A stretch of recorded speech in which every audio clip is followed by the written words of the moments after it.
상대방이 공격하는데 적절히 대응하지 못하면 만만한 사람으로 인식될 수 있습니다.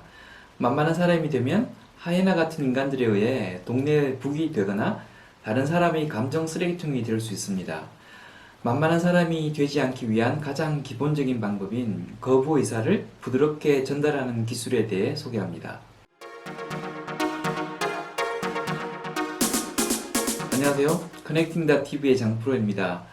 저는 운전 중에 다른 사람이 제게 크락션을 울리는 것을 싫어합니다.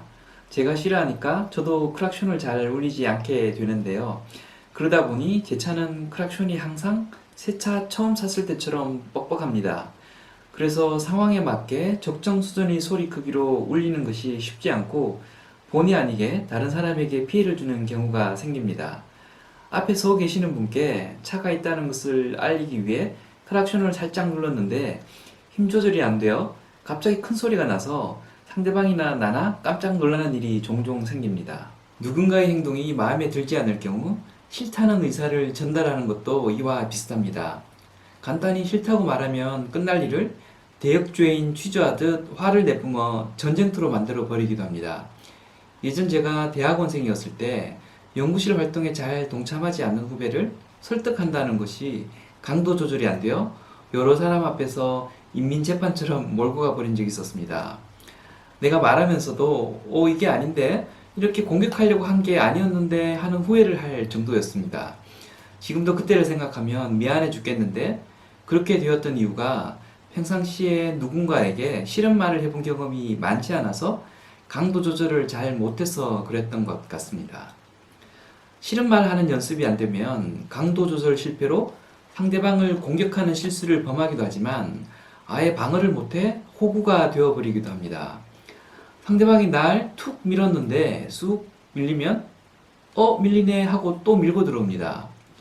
밀고 들어오는데 저항하거나 밀지 마세요 라는 말을 하지 않으면 이놈은 만만하구나 하고 생각하면서 자기 편할 때 항상 밀고 들어오게 됩니다. 밀리는 사람이 항상 밀리고 그래서 호구가 되는 이유는 필요한 순간에 맞받아치지 못해서입니다. 필요한 순간에 맞받아치지 못하는 이유는 맞받아치는 것이 익숙하지 않아서입니다. 이런 분들은 상대방으로부터 모욕을 당하면 일단 순간적으로 정서적 충격을 받습니다. 충격을 받는 순간 뇌 용량의 상당 부분이 충격 해소에 사용됩니다. 그 와중에 반박을 해야 될지 말아야 될지 고민을 하고 반박을 해야 되겠다고 의사결정을 하면 어떻게 반박을 할지 고민하게 되는데 그러다 보면 반박할 시기를 놓치게 됩니다. 그러다 시간이 지나 집에 가서 자기 전에 침대에 누워 왜 반박을 못했을까 분해 죽습니다. 다음에 그놈 만나면 꼭 반박해야지 라고 생각은 하지만 다시 그런 기회가 와도 제때 반박하기가 쉽지 않습니다. 계속 분하기만 하고 계속 호구가 되어 갑니다. 이렇게 되는 이유는 성격적인 문제도 있지만 연습이 안 되어서입니다. 연습을 하면 상당 부분 이런 안 좋은 상황을 피할 수 있습니다. 대응 방법을 아예 외워두었다가 필요한 순간에 바로 내뿜는 것이 하나의 해법이 될 수 있습니다. 그 대응 방법 중에 하나가 인상쓰기입니다. 호구가 되기 쉬운 사람들은 감정을 상하게 하는 공격성 멘트를 들었을 때 일단 당황하게 되면서 당황해하는 민망한 순간을 넘기기 위해 대부분 멋쩍은 웃음을 짓게 됩니다. 그런 표정을 지으면 악마 같은 공격자들에게 나는 공격을 계속 받을 준비가 되어 있어요. 날 욕해도 저는 화내지 않을 거예요 하는 신호를 주는 것과 다르지 않습니다. 반격을 못하더라도 미소를 짓는 것은 금물입니다. 반격을 하기 어렵다면 일단 인상을 쓰는 연습을 하실 필요가 있습니다. 여력이 되신다면 인상을 쓴 채 상대방을 이렇게 쳐다보는 연습을 한번 해보시기 바랍니다. 인상을 쓰는 것만으로도 호구가 될 확률이 반은 줄어듭니다.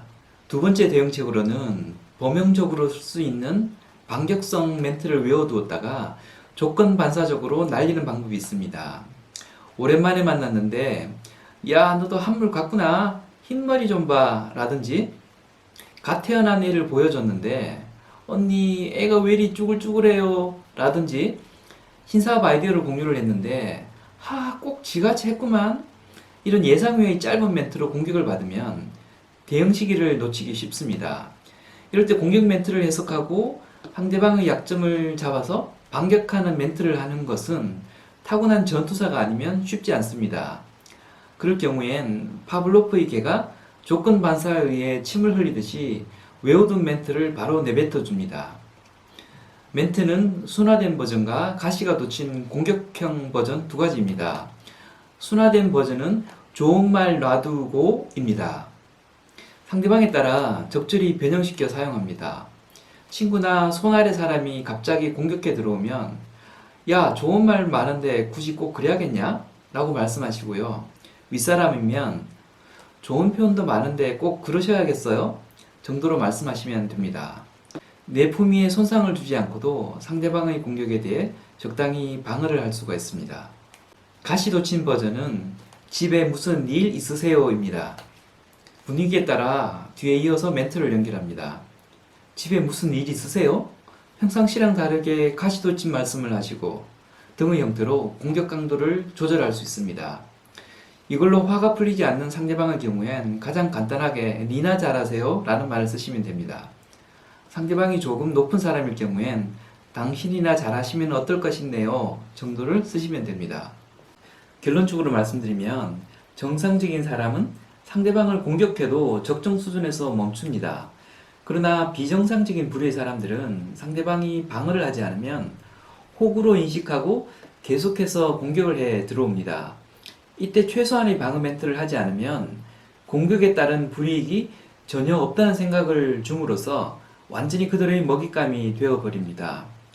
다행히 공격자와 피공격자의 역학구조상 공격자는 공격으로 얻는 이익이 피해자가 입게 될 피해의 크기 대비 크지 않기 때문에 반격을 하면 굳이 계속해서 공격할 동기가 없어지고 공격을 멈추게 됩니다.